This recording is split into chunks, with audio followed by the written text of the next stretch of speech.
Hello, everyone. I'm Brian Carrington, and you're listening to Call Talk for September 18th, 2013. Today's topic is 5 steps to improve your Voice of the Customer program. Now, if you're listening live, we'd invite you to be a part of the show and ask some questions. And it's real easy. Here's how you can do it. You can either email me at Brian, B-R-I-A-N, at BenchmarkPortal.com, or if you're listening on the phone or close to one and actually want to ask a question live, you can call in to 347-857-3117. Just to make sure you had that, it was 347-857-3117. Make sure to press the number 1 on your phone to let me know that you have a question, and I'll get you in. I do want to remind everyone that all of our shows are archived and available to listen to at any time that's good for you at BenchmarkPortal.com. So now I'd like to introduce the host of Call Talk, Bruce Belfiore.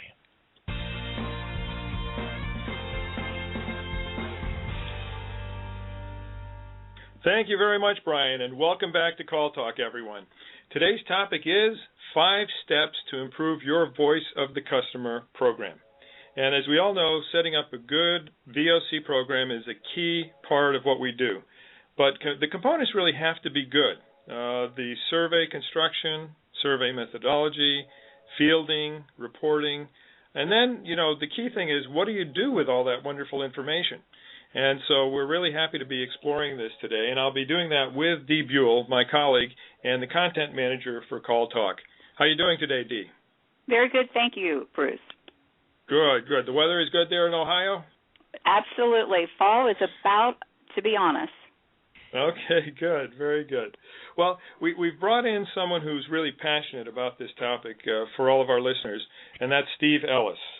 Steve is the Senior Director of Customer Care for EyeMed Vision Care, and he's responsible for customer service supporting EyeMed's 35 million members with vision benefits. Steve has over 2 decades of leadership with a proven track record delivering outstanding results at Sprint, Florida Power and Light, and Comcast Cable, as well as EyeMed. He has experience in marketing, sales, customer service, call center, strategic planning, and general management leadership positions. And this means really that Steve has a view of this topic, the Voice of the Customer program topic, which is really multi-sided, multidimensional, and we'll get a sense for that as we go through the program with him. His customer care team at EyeMed has been recognized for 4 consecutive years as a BenchmarkPortal Certified Center of Excellence, and for the past 3 years as a Top 100 Center. So really a very highly accomplished, very well-run organization.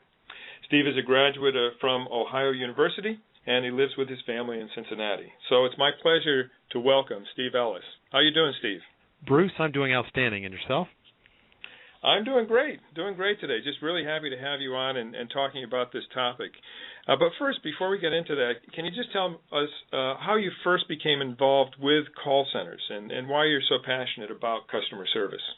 Absolutely. I was hired by Sprint right out of college into their management development program, and my very first assignment was to work in a call center and actually went through customer service representative training and spent several weeks on the phone taking calls from customers.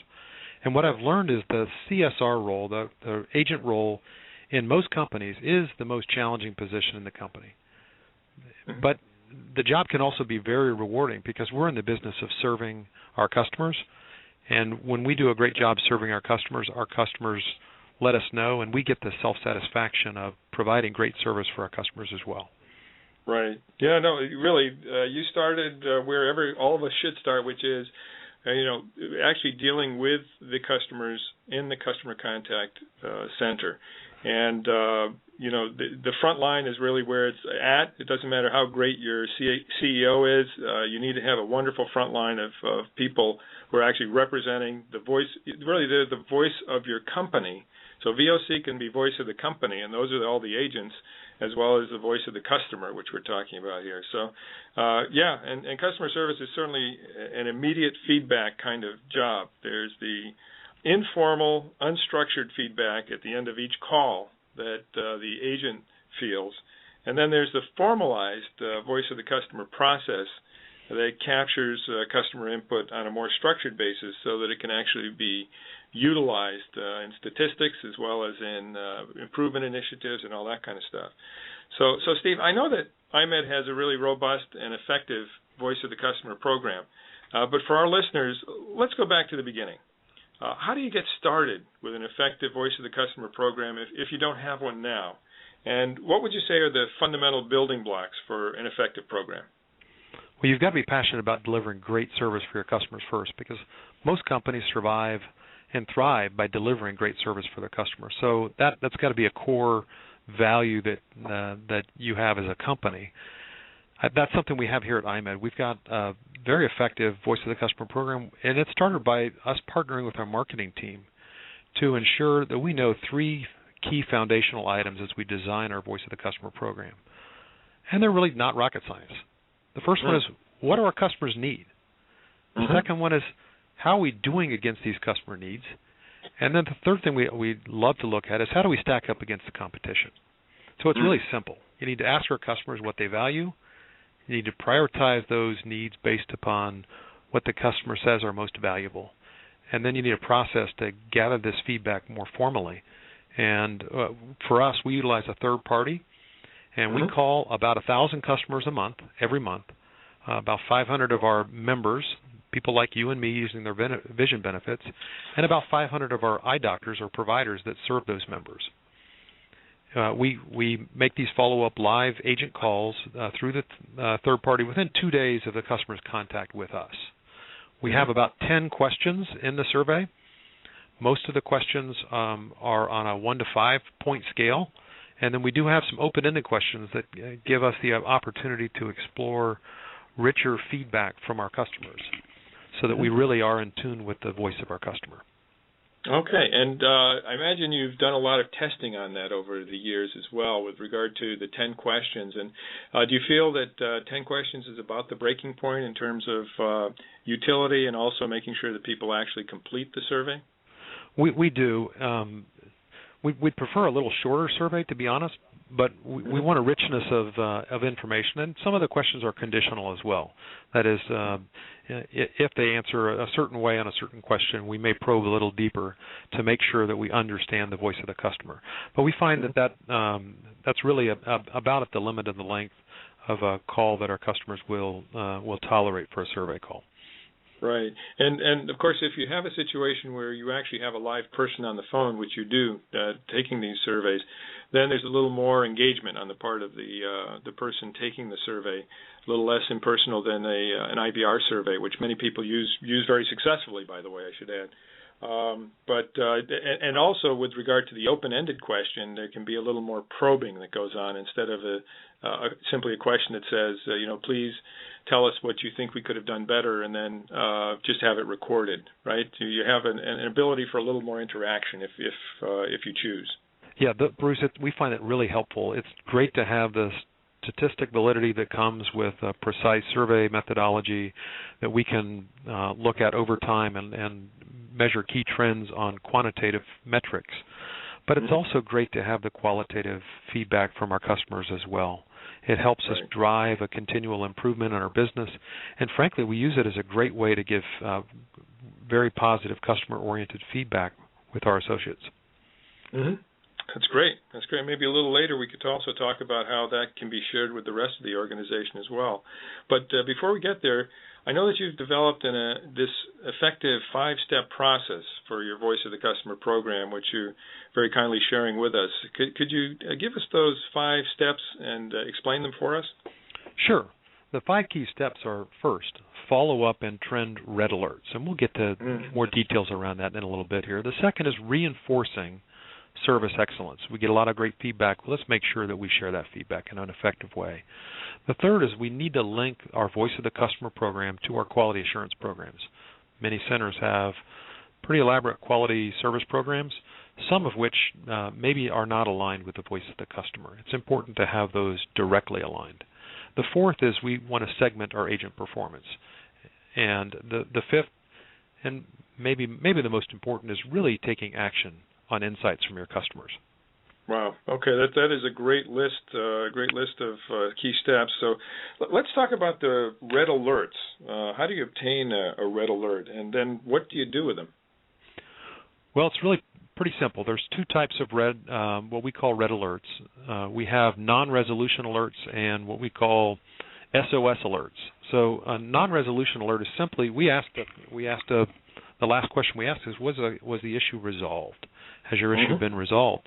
If the customer tells us it wasn't resolved, then we ask for information about what wasn't resolved, and we ask the customer in the survey, would they like us to follow up with them? Would they like somebody from EyeMed to follow up with them? If the customer says yes, we will follow up directly with the customer. An SOS alert is, I'm still having a problem and I need some help right now. So those get immediate feedback. So we get clear visibility via an email to our management team for all of these alerts, and we conduct detailed root cause analysis on the alerts, and then we follow up with the customer and ensure their satisfaction. And then we track and trend those issues so that we understand. It's great feedback from our customers. When we have a failure, we need to know those kinds of failures so that we can resolve them and drive continuous improvement in our business. No, those are great inputs. And it does remind me of a situation that we saw sometime in the past, which was for an email center. So this was a center that didn't take telephone calls. It was totally email. They were basically didn't change their methodology for email satisfaction. And so they were actually sending out surveys to people who had sent in email questions or problems and hadn't let the time go by yet for the resolution to come through. It was coming through, but they were actually sending out, a third party that they had hired was sending out these surveys before the company could actually get the answer to the customer. And the result was... That must be frustrating. Yes, very frustrating. So as a result, I haven't had my situation resolved yet. And so we pointed that out to them. They corrected it, and all of a sudden their satisfaction scores got much better. very, very curious thing. So in fact, from then on, the first question was, has your situation been resolved? And if not, then it went to someone who did a recoup and, checked out where things stood, rather than bringing them through a whole survey that they were obviously not going to be giving good answers on. So great input. I like that very much. And now you were talking also about reinforcing service excellence. That was what I had down here as the number 2 thing you mentioned. Why is this important, and how do you do it? Well, positive reinforcement is so powerful when it's done right. It reinforces the right behaviors. It helps the agent stay focused on the behaviors that produce very satisfied customers. And so we have a variety of means to do this, but first of all, we think that this positive reinforcement is so powerful that our people love it. And we take every opportunity we can to find ways to be able to positively reinforce our people doing the right things. So we have in our centers here, we have something called a Wall of Fame, where we actually post on our Wall of Fame testimonials directly from the voice of our customers about our agents delivering outstanding service. We also we get emails as well when we have very positive feedback from our customers on these surveys, and we share those with all of our associates. And in a monthly meeting, in our recognition, we recognize our agents. We actually have our agents take turns reading customer verbatims about our great service delivered by our agents. We still do some of the things the old-fashioned way, though, too. Our reps like handwritten notes, pats on the backs, and other kinds of recognition that we do with our associates on a regular basis. This positive reinforcement is very powerful, and it helps really reinforce the steps that our agents take that delivers great service for our customers. Well, Steve, as you're talking about that, I know in all the call centers typically you have the quality team that's monitoring the calls and monitoring the outcome of those calls. You mentioned earlier that you are linking your Voice of the Customer program back to the quality program. So can you share with our listeners how you've done that at EyeMed? Absolutely, Dee. We do We do a fair amount of live observation of our agents, side-by-side observations and remote observations of agents. And we have some nice quality tools now where we can look at both the voice of the customer and the agent, and also the screens that our agents are using when they're interacting with our customers. But what we found is that we had what I would describe as a largely internally focused and generally fairly subjective view about the quality and how we evaluated quality. And we decided that we would really align our voice of the customer program with our quality program. So we really revised our quality program to measure what our customers say is most important and measure it in a way that's consistent with how our customers evaluate our service. So to give you an example, and many internal quality assurance programs measure things like the greeting, and they'll assign points to a greeting and they'll assign points to the close. Well, those things, it's certainly important to have a professional and appropriate rapport and start to a call and an appropriate wrap-up on a call. I'm not saying those things aren't important, but in terms of the customer's perspective, they're not important. The customer wants to know that you're treating them like a valued customer. They want to know that you've understood their concerns, and they want to know that you've worked hard to resolve their concerns. Those are the things that our customers value. So those are the things that we measure now in our internal QA program.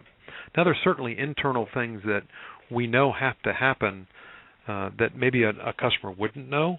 So we've actually segregated our internal QA between what we would call compliance issues.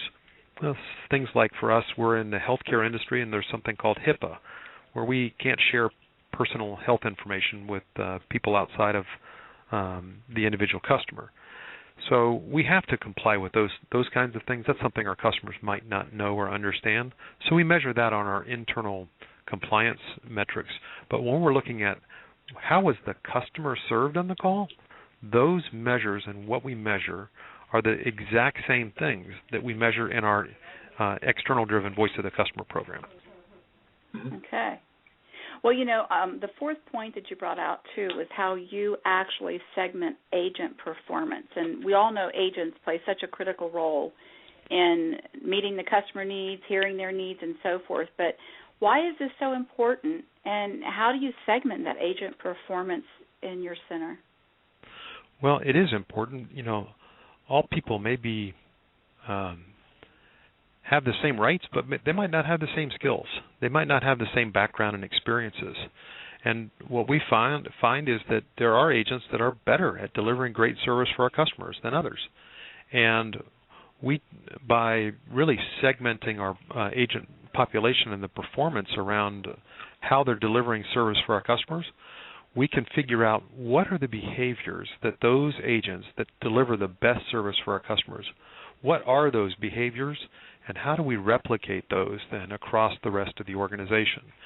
We also take those top performers in terms of the voice of the customer, or what our customers say are delivering the best service, and we have those agents serve as mentors, and they really can help mentor other agents to help improve their performance. Okay. Yeah. I think with regard to that last point, it's so important to have good mentorship in call centers. We see that all the time. And supervisors, who I prefer to call agent advocates. These should be people who are as passionate about really good customer service, and who also have some sort of incentive, hopefully, to mentor their people really well, can make a huge difference. And oftentimes there are these good role models in the call center. People know who they are, but they really aren't leveraged the way you are doing it in your call center. So, I applaud you for that. And I have also seen situations where people have recorded calls and utilized those for the mentorship process. So, in other words, you're going through a quality review, and you say, okay, here's what we mean when we say good quality or good closure or something like that. This is a call that went very well, and by the way, we happen to have a survey that was done by our survey tool, and it shows that the customer was very happy with it too. At that point, you've got. Go ahead. I'm sorry, Britt, didn't mean to interrupt you there, but we do actually store within our quality program when we observe calls and evaluate the calls, we actually have created a folder or file that we call Call of Fame. And when we hear those great calls, we put those calls in the Call of Fame. Of course, we share them with the agents and tell them we really appreciate the great service they delivered on the call. But we use those as a training, in training when we're training our agents on how to handle calls, and we show them here's how a great call goes. So that's very powerful for us. Oh, I love that too. Call of Fame. I think you should trademark that. Absolutely. No, I think if there's one thing that a lot of people on this call or on this show will take away is the Call of Fame. Really leveraging those really good pearls, making a string of them and using them for mentoring and coaching others. I think it's just very important and a great idea in the call center. So thanks for that. And the fifth point that you mentioned was that your Voice of the Customer program needs to take action on the customer insights that you've actually gleaned from the feedback that they've given you. So can you tell us more about capturing the insights and then taking action on those customer insights? Well, you talked before about the importance of having using some discipline around the art and science of collecting the voice of the customer.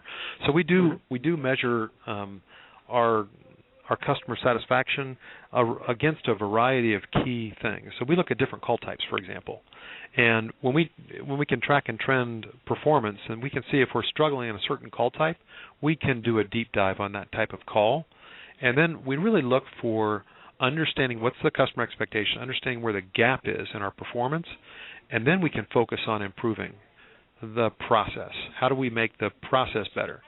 So I'll give you an example. So sometimes we were getting calls, and this is a few years ago, but we were getting calls from customers about a claim, and the customers' claims were being denied because they sent in the wrong claim form, and we sent them a letter to tell them you sent the wrong claim form in. Well, when we dug deeper on this issue and actually involved our agents, who are always the best source of information about how do we improve service for our customers, our agents said, why don't we just send them the right claim form with that claim denial letter and just say, we got your claim, but it was on the wrong form. Here's the right form. If you can fill it out and send it back in, we'd be glad to process your claim. That's an example of a process improvement, and those kinds of things come as a result of really understanding your data, understanding what is the voice of the customer, what are the process improvement opportunities. So earlier on you asked about how do we enroll other departments, and this is a key area as well. The voice of the customer is so valuable, and we in the customer care business really have an obligation to the rest of the organization to bring that voice of the customer into the conversation within the company. So having conversations with the marketing team or the sales team or our claims team or other operations areas, and actually having data around our customers' pain points in particular will really drive improvements in the business, and that's been very effective for us. So really sharing our customer voice of the customer results with other departments in a way that is easy for them to understand and is action oriented around improving the customer experience is very powerful. Getting people on board, too, can be made easier by showing results, sometimes in dollars and cents and also in customer satisfaction. So you mentioned, for instance, the claim processing improvement that you made, and I imagine that had a measurable impact in terms of reduction of additional calls, right? Absolutely, yeah. I think a great fallacy, some people get caught up in, do you want great service or do you want cost-effective service? Well, the truth is we can do both. Right. And really great service can cost less, should cost less, because it's less pain points for our customers, less reasons for our customers to call, because we've anticipated and resolved customers' issues before they had to call us. Right, right. So just for people in the listening audience, if you have a situation like Steve just described and you can make that kind of process improvement, then for heaven's sakes, get out the pens and the spreadsheets and say, okay, this is our cost per call. This is the number of calls that were deflected or avoided because of the fact that we made this process improvement. Do the math and then show your senior managers with a big smile on your face, because you have really added value to your enterprise when you do that sort of thing. So, Steve, that's a great example, and glad that you brought up that you can have both the improvement to customer service and the reduction in costs. And really everybody's a winner in those kinds of situations. So that's great. We're actually getting toward the end of the hour, and I know we've got some questions, so I'd like to hand it over to Brian and see about a couple questions.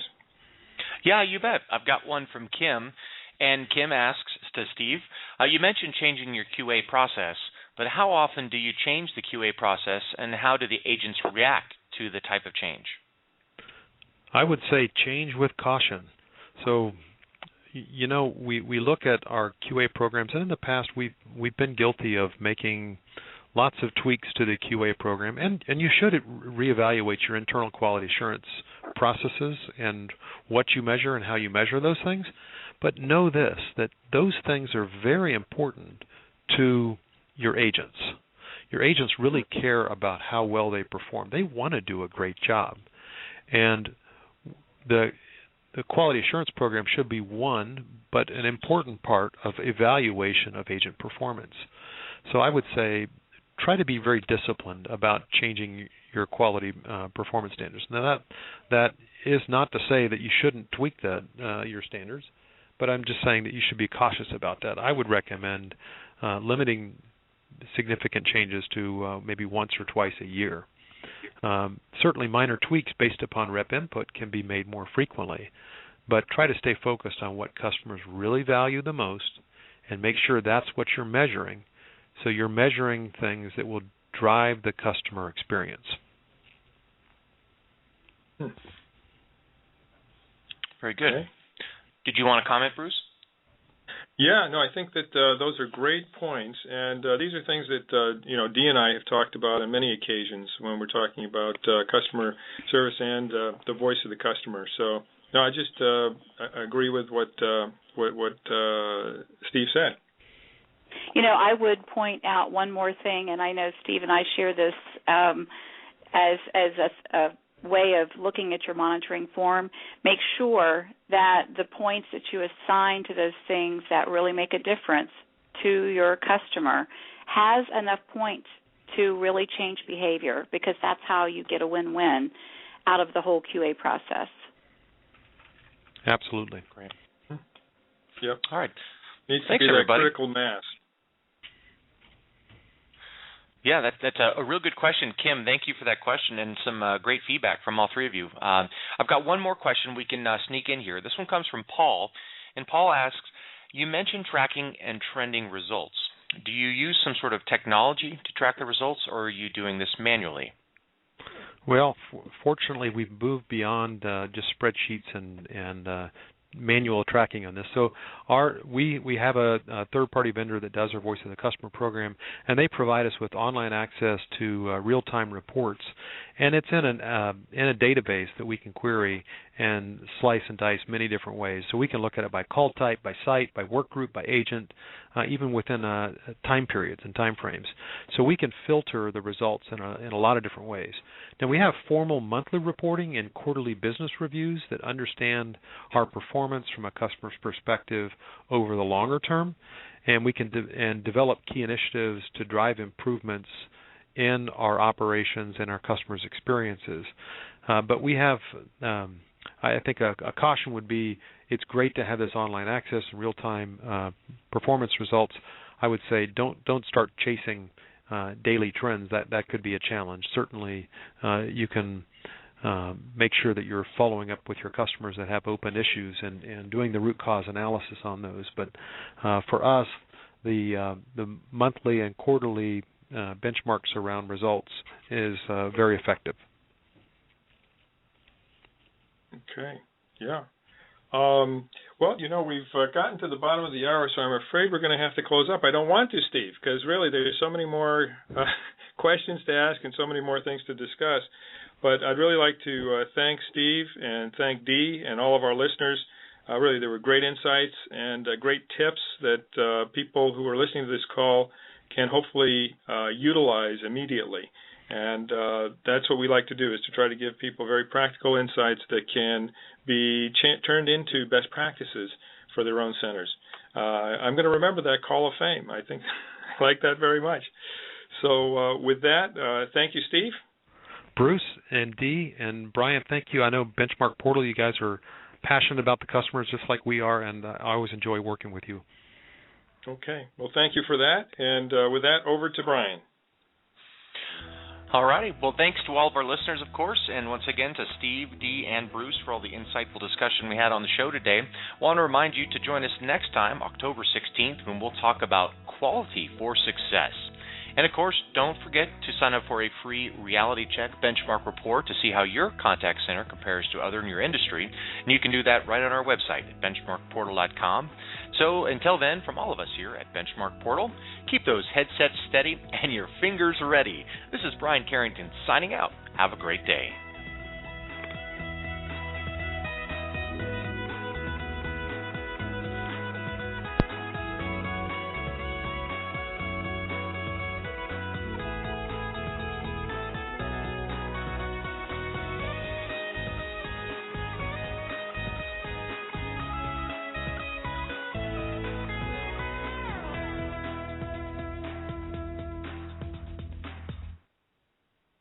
And that's a wrap.